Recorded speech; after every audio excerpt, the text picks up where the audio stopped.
نحمده ونصلي على رسوله الكريم اما بعد فاعوذ بالله من الشيطان الرجيم بسم الله الرحمن الرحيم رب اشرح لي صدري ويسر لي امري واحلل عقدة من لساني يفقهوا قولي. معزز سامعین، اللہ آپ کے سننے کو قبول فرمائے، اللہ ہم تمام علماء کے بولنے کو قبول فرمائے. بڑے خوش نصیب ہیں آپ لوگ.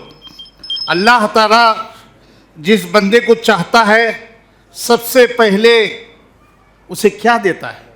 اگر اللہ کو کوئی بندہ پسند ہے،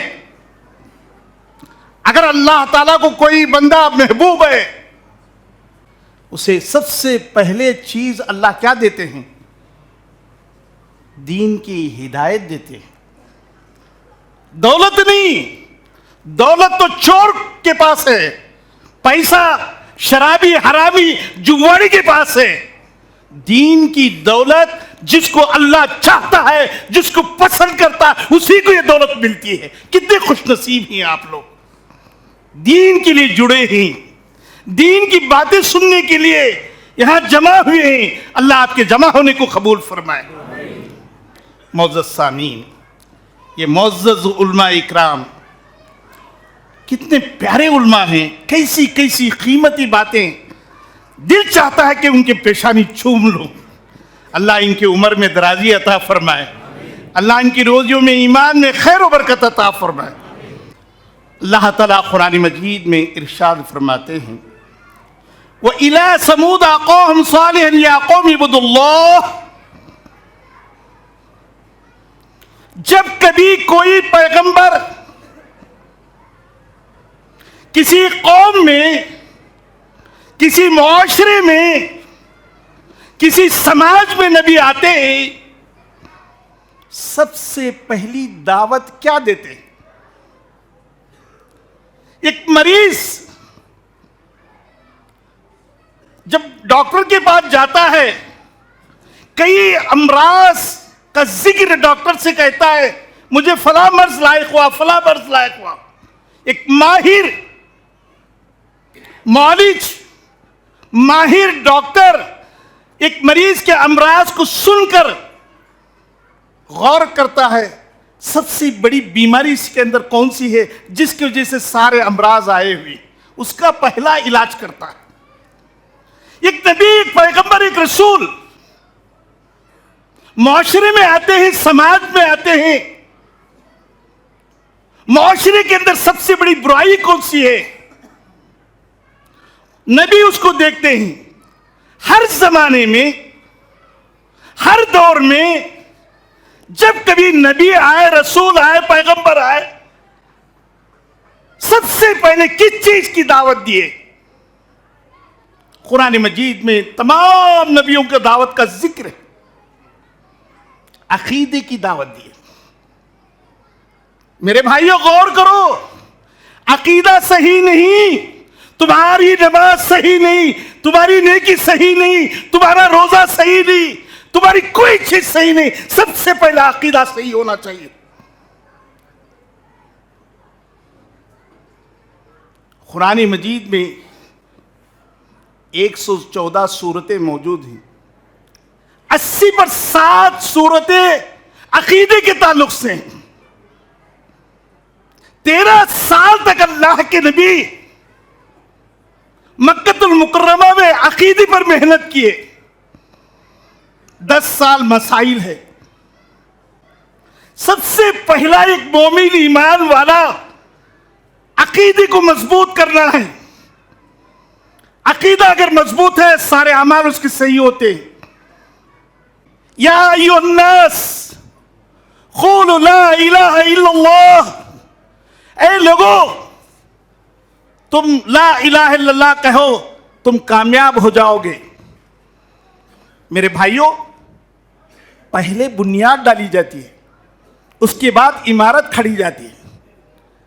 اگر بنیاد کمزور ہے تو عمارت کمزور ہے. اگر عقیدہ کمزور ہے، سارے اعمال اس کے کمزور ہیں. پہلے عقیدے کی ضرورت ہے، عقیدے کو مضبوط کرنا. ہم اپنے آپ کو اہل حدیث کہتے ہیں، لیکن ہمارا ایمان کمزور ہے، ہمارا عقیدہ کمزور ہے، ہمارا ایمان اللہ پر اتنا مضبوط نہیں جتنا کرنٹ پر ہمارا ایمان ہے۔ کرنٹ پر ہمارا ایمان ہے۔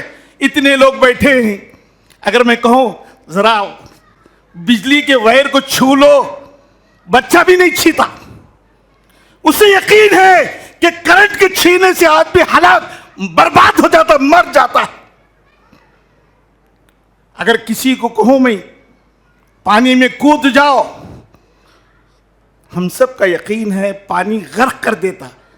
جتنا پانی پر ایمان ہے، جتنا کرنٹ پر ایمان ہے، اللہ پر ہمارا ایمان نہیں ہے۔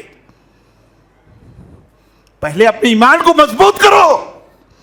پالنے والی ذات اللہ کی ذات ہے، پرورش کرنے والی ذات اللہ کی ذات ہے، نفع دینے والی ذات اللہ کی ذات ہے، نقصان دینے والی ذات اللہ کی ذات ہے۔ لوگ مندر جاتے ہیں، لوگ درگاہ جاتے ہیں، کیوں؟ مندر سے محبت نہیں، درگاہ سے محبت نہیں، پھر کس لیے جاتے ہیں؟ دو چیزوں کی وجہ سے جاتے ہیں، دو چیزوں کی وجہ سے، نفع نقصان کے لیے۔ اگر جائیں گے نفع ہوگا، نہیں جائیں گے نقصان ہوگا۔ اس خوف سے، اس امید سے درگاہ بھی جاتے ہیں، مندر بھی جاتے ہیں۔ قرآن کہتا ہے نفع نقصان اللہ کے سوا کسی کے پاس، نفع اور نقصان اللہ کے سوا کسی کے پاس نہیں ہے۔ ہم اتنی بڑی جماعت بیٹھے اپنے آپ کو اہل حدیث کہتے ہیں، دھاگے پر ہمارا ایمان، دھاگا باندھ لیے، تعویذ ہم گلے میں ڈال دیے، گھر کے اندر ہم سارے شرک کے کام کر رہے، پھر بھی ہم اپنے آپ کو اہل حدیث کہہ رہے ہیں۔ ہمارا ایمان کمزور ہے، ہمارا عقیدہ کمزور ہے۔ جب عقیدہ کمزور ہے ہم جنت میں نہیں جا سکتے۔ پہلے اپنے عقیدے کو مضبوط بناؤ، ایمان کو مضبوط بناؤ۔ جو کچھ ہوتا اللہ کی ذات سے ہوتا ہے، یہ ایمان، یہ یقین ہمارے اندر آ جائے۔ میرے بھائیوں، ہماری محنت ایمان پہ نہیں ہو رہی، ہماری محنت عقیدے پہ نہیں ہو رہی، ہم مسائل پہ محنت کر رہے ہیں، مسائل پہ ہماری محنت چل رہی ہے۔ ہمارا دیکھو کار ہے، بیٹری اگر صحیح ہے، بیٹری اگر کار میں صحیح ہے، چابی دیتے ہی کار شروع ہو جاتی ہے، اسٹارٹ ہو جاتی ہے۔ بیٹری کمزور ہے، بیٹری کمزور ہے، 10 آدمی مل کے کار کو ڈھکلنا پڑتا۔ عقیدہ اگر اس کا صحیح ہے، بس ایک آیت اس کے سامنے پیش کی جائے وہ عمل کرنے لگ جاتا ہے۔ اگر عقیدہ کمزور ہے، کئی مرتبہ بیان کیا جائے، جمعہ بیان کیا جائے، 100 علماء بیان کرے، اسے اثر نہیں ہوتا، چونکہ اس کا عقیدہ کمزور ہے۔ تو ہماری محنت کس پہ ہو؟ ایمان پہ، عقیدے پہ ہماری محنت ہو، ہمارا ایمان مضبوط ہو، عقیدہ مضبوط ہو۔ اللہ کا، آپ کو معلوم ہے اس مجمع میں ایک منسٹر آ کے بیٹھے، جاننے پہچاننے کی کسی کو علم ہے؟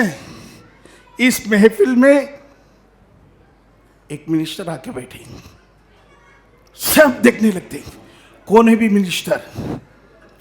ہماری اس محفل میں منسٹر آیا ہے، جب تک اس کی صفت ہم بیان نہیں کرتے لوگوں کی توجہ ہے نا مرکوز ہو جاتی ہے۔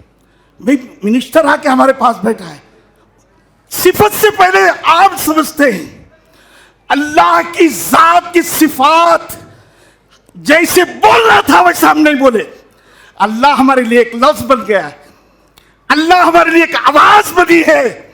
اللہ حقیقت میں ہم نہیں سمجھے اللہ کی ذات کو۔ اللہ کون ہے؟ 7 آسمان و زمین کا خالق، وہ مالک ہے۔ ہم معمولی چیز سمجھے ہیں اللہ کو۔ اللہ بولتے ہی ہمارے رونگٹے کھڑے ہونی چاہیے۔ اللہ کی ذات سب سے بڑی ذات ہے۔ نہ اللہ کی عظمت جانے، نہ اللہ کی قدرت جانے، نہ اللہ کی جلالت جانے، صرف اللہ ایک آواز ہمارے لیے بن گئی۔ میرے بھائیوں، ہماری محنت کس پہ ہونی چاہیے؟ عقیدے پہ ہماری محنت ہونی چاہیے۔ اللہ تعالی ہم سب کو ایمان میں مضبوطی عطا فرمائے۔ اللہ ہمیں موت دے تو ایمان کی حالت میں موت عطا فرمائے۔ آمین وآخر دعوانا الحمدللہ رب العالمین۔